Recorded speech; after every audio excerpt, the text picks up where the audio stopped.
Bonsoir chers internautes, vous êtes sur la chaîne Escale Plus. Donc ce soir nous avons l'émission La culture de l'échalote au pays de Gon. Donc on a aujourd'hui ce soir monsieur Mbourama Temeli qui va nous parler un peu de cette culture qui doit être valorisée. Alors monsieur Temeli, bonsoir. Bonsoir monsieur Balo. Ouais. Pouvez-vous vous présenter s'il vous plaît? Okay. Merci beaucoup de m'avoir donné la parole. Et bonjour à tous les internautes, tous ceux qui nous regardent à travers notre YouTube. Merci, je suis journaliste au niveau de cette chaîne. Je me nomme Mbourama Temeli. Alors donc merci beaucoup. Et j'ai quelques questions. La première question c'est d'abord c'est quoi d'abord le pays de Gon et où se trouve-t-il? Merci monsieur Balo. Alors avant d'entrer dans le vif du sujet, nous voulons effectivement vous présenter le pays de Gon. Alors pour tous ceux qui ne savent pas le pays de Gon, comme le Bélédougou, le Wassoulou, le Kénédougou, le pays de Gon aussi s'identifie par ses caractéristiques particulières, ainsi le nom pays de Gon. Alors, le pays de Gon, pour aller un peu dans les détails, je disais tout de suite par le pays de Gon se caractérise par ses identités particulières. D'abord par l'espace géographique. Quand on prend le pays de Gon est divisé en deux reliefs, en deux grands reliefs. Nous avons le plateau et les plaines. Donc, alors, sa situation géographique, quand on regarde les découpages administratifs actuels, le pays de Gon se trouve dans la région de Bandiagara, composé des cercles de Bankas, de Koro. Alors, le pays de Gon, en plus de son espace géographique, nous pouvons parler un peu aussi de son côté architectural. Qui connaît le pays de Gon parle un peu aussi de son architecture et un mode de vie un peu particulier. Pourquoi on donne le nom pays de Gon? Voilà un peu brièvement ce que je pouvais dire un peu du pays de Gon. Ok, merci beaucoup pour cet éclaircissement. Et pour ajouter, il faut que les spectateurs nous sachent aussi que le pays de Gon fait partie de l'identité plus importante du Mali parce que c'est l'un des côtés des espaces qui a lancé, qui fait régner le nom du Mali à travers le monde entier. Voilà, pour ceux qui connaissent l'histoire du Mali, le pays de Gon occupe une très très grande place. Alors donc, pour continuer avec nos questions, pouvez-vous nous parler un peu de l'échalote? C'est quoi d'abord? L'échalote, c'est beaucoup d'entre nous connaissent un peu sur le nom de l'oignon. Donc pour entrer un peu en explication, en Bamanakan, ils le disent Tchawafitini. Voilà. Donc il y a une variété d'oignons qu'on appelle l'échalote. Beaucoup le savent dans les marchés, que Bandiagara Djaba. Donc c'est comme ça qu'ils disent. Donc c'est ça l'échalote. Donc le thème de l'échalote a été aujourd'hui pris spécifiquement pour aller un peu au fond. Qu'est-ce que ça veut dire? Pour ceux qui ne connaissent pas, d'où est-ce que ça provient? Comment est-ce que ces gens font en sorte que aujourd'hui la population puisse avoir l'oignon de qualité, que vous dites oignon, mais qu'on dit l'échalote de qualité aujourd'hui. Ok, d'accord. Donc voilà, donc bien entendu, je pense que ceux qui nous suivent ont compris un peu de... Moi quand même c'est ma première fois d'entendre ça, de découvrir le mot, moi je ne le savais pas. Et merci beaucoup. Et sans oublier, il faut signaler que la mission principale de cette chaîne c'est de valoriser la culture. Et la culture de tous les angles, quoi.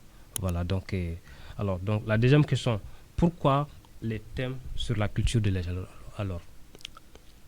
Si ce thème a été choisi aujourd'hui, c'est pas fortuit, parce que comme vous venez de le dire, beaucoup de personnes aujourd'hui consomment l'échalote ici à Bamako, mais ne savent pas en réalité comment ça se produit, comment ça se cultive et quelles sont les difficultés que ces paysans rencontrent au niveau de la pratique de l'échalote, de la culture de l'échalote. Donc c'est en sorte pour faire comprendre à la population que les paysans abattent un travail titanesque, un travail authentique.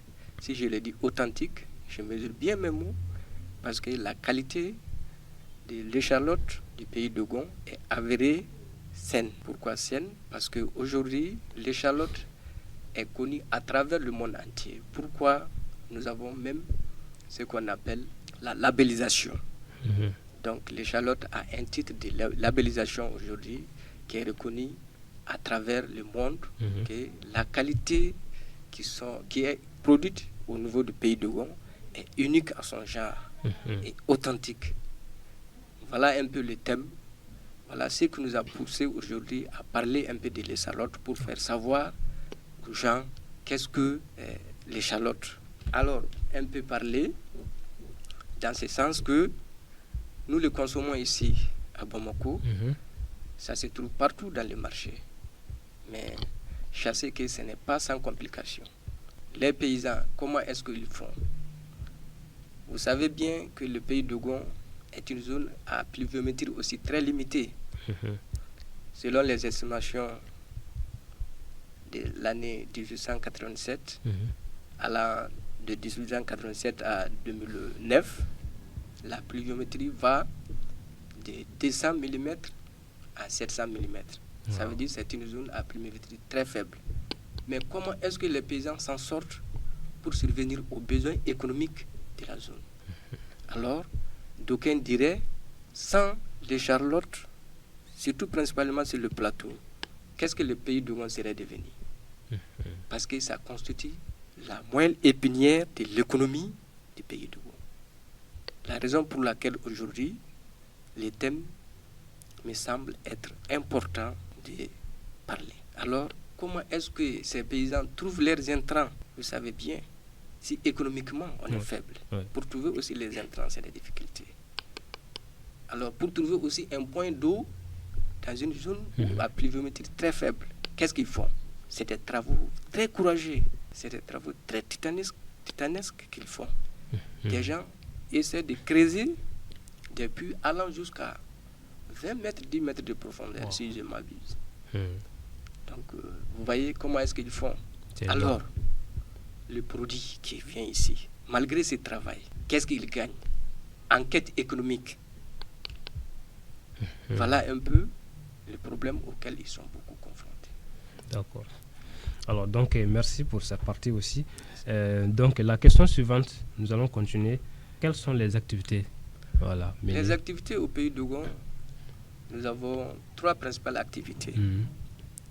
La première activité, c'est d'abord l'agriculture extensive. Qui dit l'agriculture extensive? L'agriculture basée sur la pluie. Donc, c'est pour subvenir aux besoins céréaliers. Donc, en majorité, ils cultivent les céréales, les milles, les petits milles, le sorgho, les haricots, le fonio, j'en passe. Donc, maintenant, la deuxième activité, c'est l'élevage. Vous savez que l'élevage est beaucoup pratiqué dans les plaines. Les plateaux, bien vrai, on pratique l'élevage, mais c'est la plaine qui est beaucoup avancée dans l'élevage des animaux, des bétails. Mais, en plus aussi de l'élevage, nous avons les petits commerces. Les paysans essaient de faire des petits commerces pour pouvoir subvenir aux besoins économiques. Donc, en plus de l'agriculture extensive basée sur la culture vivrière, il y a aussi ce qu'on appelle la culture maraîchère, ce qui est principalement dans les plateaux la culture de l'échalote dont je nous parle. Qui parle de culture maraîchère parle aussi forcément au pays d'Ogon la culture de l'échalote. Donc ça se fait à 2 saisons.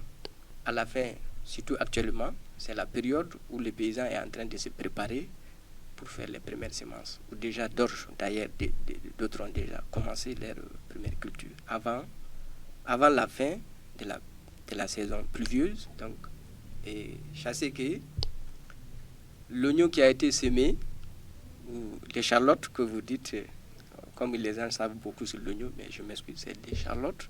L'échalote qui a été cultivée en période hivernale a un cycle plus court que celle cultivée en saison sèche. Donc la deuxième, c'est fait pendant la saison sèche, à partir du mois de novembre, à partir du mois de décembre. Parce que juste 2 mois après, ou plus tard 3 mois, cette première culture est déjà récoltée. La deuxième culture, c'est fait à partir du mois novembre ou décembre. Donc, comment est-ce que ces paysans aussi le font? Il n'y a plus d'eau. C'est en ce moment qu'ils essaient de creuser des puits allant des profondeurs vraiment que vous n'imaginez pas. Et tout le long des ravins pour pouvoir récupérer ce qu'on appelle les nappes souterraines. Ils récupèrent les nappes souterraines pour arroser leurs jardins, leurs cultures. Ok. Voilà un peu les principales activités que les paysans font, ou encore le pays d'Ougon pratique. Sans oublier aussi ce que vous dites, ce que vous avez souligné auparavant, que c'est une zone touristique, c'était une zone touristique par excellence. Mais malheureusement, aujourd'hui, à cause des attaques des bandits armés, je me permets de dire comme ça. Donc, on va revenir sur cette partie. Donc, merci beaucoup. Donc, on vous rappelle que vous êtes sur la chaîne YouTube Escale Plus, une chaîne 100% culturelle qui est initiée pour valoriser et soutenir la culture du Mali et d'ailleurs. Donc, vous savez que la culture est méprisée, et sinon non soutenue. Je dirais même qu'elle est en voie de disparition. Donc, voilà pourquoi nous sommes en train d'entreprendre des initiatives pour soutenir cette culture-là. Donc, Escale Plus en est un de nos projets. Donc, abonnez-vous sur Escale Plus pour suivre les différentes émissions sur la culture. Alors, donc, Monsieur Temilio, nous allons continuer avec notre émission. Alors, donc, pouvez-vous nous parler de la différence de l'échalote au pays d'Ogon par rapport aux autres échalotes? Quelle est la différence? Quelle fait la particularité?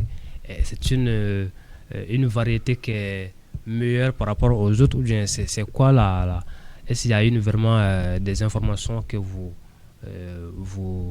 récoltez, ou soit vous entendez par murmure, soit par appréciation aux consommateurs? Okay. Merci beaucoup. Cette question est très importante, puisque j'avais parlé tantôt de la labellisation.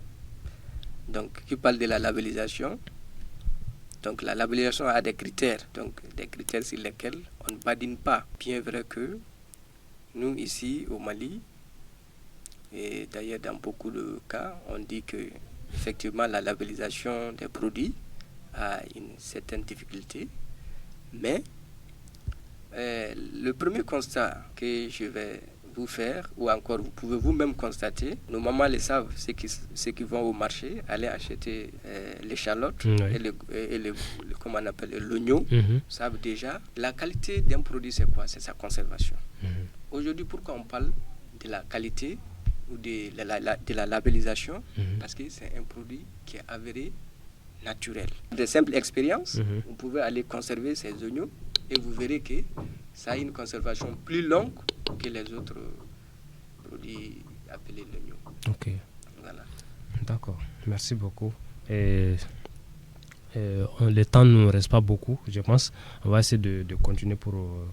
voilà. Donc, quelles sont les différentes difficultés essentielles que vous pouvez énumérer? Merci. Vraiment, il y a beaucoup de difficultés. C'est ça qu'il faut savoir. Pour pouvoir cultiver un produit bio, il faut avoir beaucoup de normes, beaucoup de respect dans sa qualité, que ce soit de façon naturelle. Ça, c'est un. De deux, les grands problèmes se trouvent au niveau des intrants, les intrants agricoles. D'abord, pour avoir la semence, les paysans sont souvent obligés de s'endetter, aller s'endetter auprès de quelqu'un qui pourrait lui fournir d'abord les semences. Donc, au retour, à la récolte, donc on essaie de verser sa part et gagner ce que les restes, et gagner les restes. Donc là, c'est une difficulté. Un point très, très, très dur, un point très difficile que les paysans aujourd'hui, par défaut même d'avoir des points d'eau, souvent, le paysan est obligé de réduire sa capacité de production. Wow. Donc, ce que je peux vous dire, que si jamais, on est dans la difficulté, mais si le gouvernement avait eu le privilège d'aider ces paysans d'avoir des points d'eau, ça allait être même un frein à l'exode rural des jeunes. Donc si beaucoup de jeunes viennent ici pour chercher de l'argent, il y a souvent des années où il n'y a pas de pluie, où même les nappes ne retiennent plus d'eau. S'il n'y a plus d'eau, ils sont obligés maintenant de revenir ici dans les villes pour pouvoir... Voilà, il y a quelques-uns des difficultés que je pourrais vous citer. Oui, effectivement. Ça, c'est une partie qui est très importante. Voilà. Mais est-ce que vous avez, par exemple, démarché la CMDT, qui est, qui est une compagnie basée sur le textile, mais une branche je pense, une initiative du ministère de l'Agriculture. Et voilà, si vous avez peut-être démarché la CMDT ou soit l'État pour initier des projets comme la CMDT uniquement basés sur l'oignon, sur l'échalote, en guise d'aider les cultivateurs avec des initiatives comme creuser des puits, faire des forages, clôturer des espaces dans le but de faciliter les travaux. Est-ce que vous avez démarché les ministères pour soit des ONG pour avoir des initiatives comme telles? Oui, il y a bien sûr des ONG qui sont locales. Il y a même les paysans s'organisent même en association pour pouvoir faire cette pratique de l'échalote et avoir même des points d'eau. Souvent, vous verrez qu'il y a des jeunes d'abord qui se regroupent, essaient de creuser tour à tour pour leurs camarades. Ils le font. Ça, c'est en association de façon locale. Et souvent, il y a des ONG qui viennent les aider. Comment aussi bien confectionner ces puits qu'ils creusent. Mais en ce qui concerne l'État, vous savez, organiser le monde paysan, c'est pas facile. Ouais, parce que là, je parle de... Voilà. Par exemple, quand on prend l'exemple sur la CMDT, ce que la CMDT fait avec, dans les domaines de la culture du coton, je pense que la CMDT donne les intrants en crédit, les engrais en crédit, et il laisse les cultivateurs cultiver le coton. Mais après les ventes, ils déduisent les crédits. Voilà, donc dans le but de faciliter les cultivateurs d'avoir des engrais facilement et les intrants facilement pour s'aider. Parce que quand je dis à un paysan d'acheter peut-être une tonne d'engrais, c'est pas facile. Même un sac, c'est... Voilà. Bon, donc, l'engrais, je dirais pas trop l'engrais parce qu'on parle de bio. Voilà. Je parlerai un peu. Il y a aussi la CMDT et d'autres coins qui sont très spécialisés. Et eux aussi, ils fabriquent des produits, comment on appelle ces produits. Il y a un nom très spécial pour ça. Ils testent à base je ne sais pas comment on appelle ça, des fruits des arbres. Ils font une composition avec des coctions d'arbres, tout, pour avoir un produit naturel. Ils le font, ça se fait. Donc ça aussi, c'est une difficulté. Et deuxièmement, effectivement, l'État les appuie dans certains sens, puisque la BNDA, la BNDA vraiment est présente pour offrir à ces paysans des crédits. Mais est-ce qu'à quantité suffisante? Quantité suffisante. C'est ça le problème. Parce que je pense qu'aujourd'hui, quand tu vas à la production, lorsque vous voyez la production d'un seul individu ou d'une famille, vous serez étonné pour pouvoir le satisfaire. Pas facile. On va prier que la paix revienne dans le pays parce que vous avez touché un peu à une partie lors de vos interventions avec la crise sécuritaire qui qui domine surtout la zone de Mopti, voilà, donc le pays Dogon.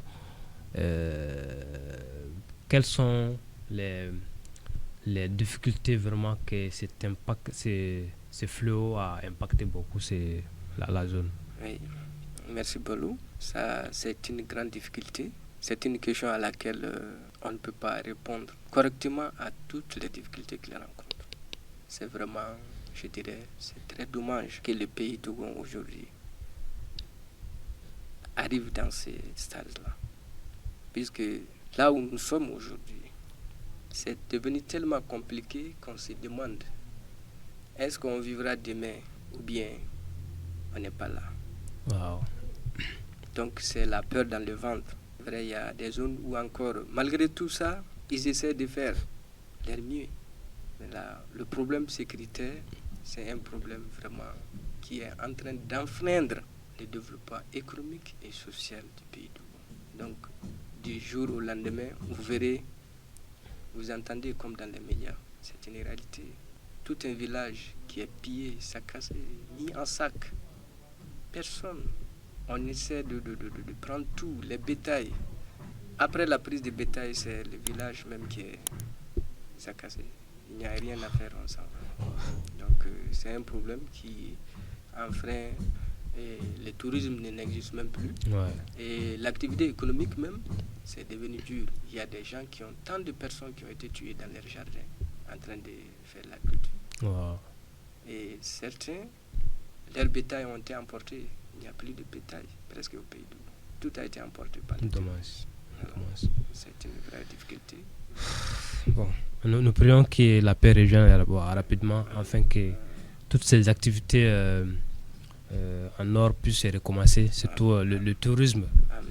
Le tourisme, parce que beaucoup, ceux-là qui voyagent, beaucoup ils connaissent, ils découvrent, ils entendent parler du pays Dogon,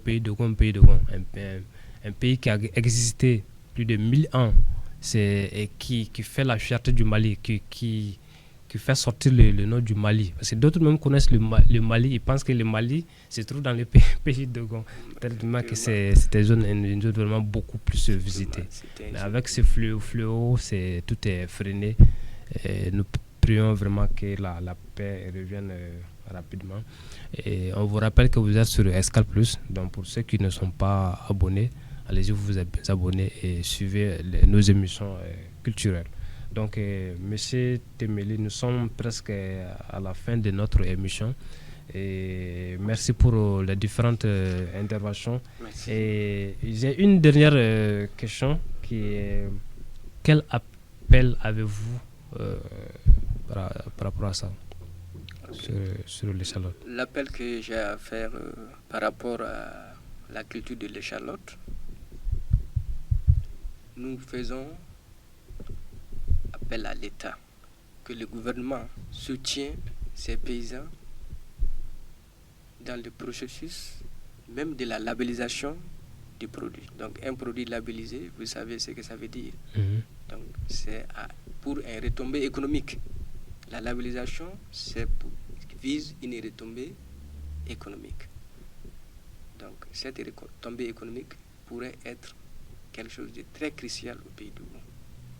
Et à travers cela, je pense qu'aujourd'hui, le développement pouvait se faire. Le développement économique est possible. Donc si l'oignon serait labellisé et que c'est un produit bio avéré partout dans le monde, donc le produit sera vendu même à l'international. Donc ce qui est très intéressant, c'est qui est une chose très intéressante. Donc moi je voudrais que le gouvernement accompagne les paysans dans ce processus-là. Parce que sans aide même de ces paysans, sans aider ces paysans, ils ne pourront pas en arriver. Nous demandons un soutien à l'État pour la mise en œuvre de ce processus-là. Alors, donc malgré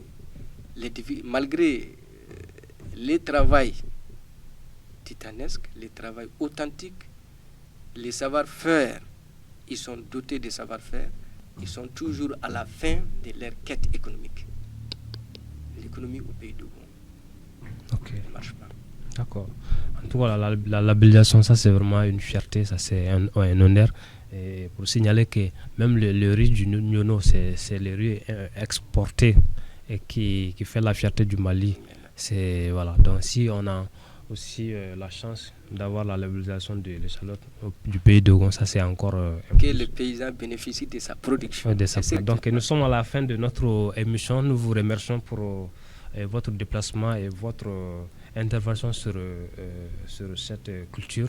Merci et beaucoup. Merci à nos abonnés et aux internautes, et nous remercions aussi la partie technique qui ont mené, ils nous ont facilité la réalisation de cette émission.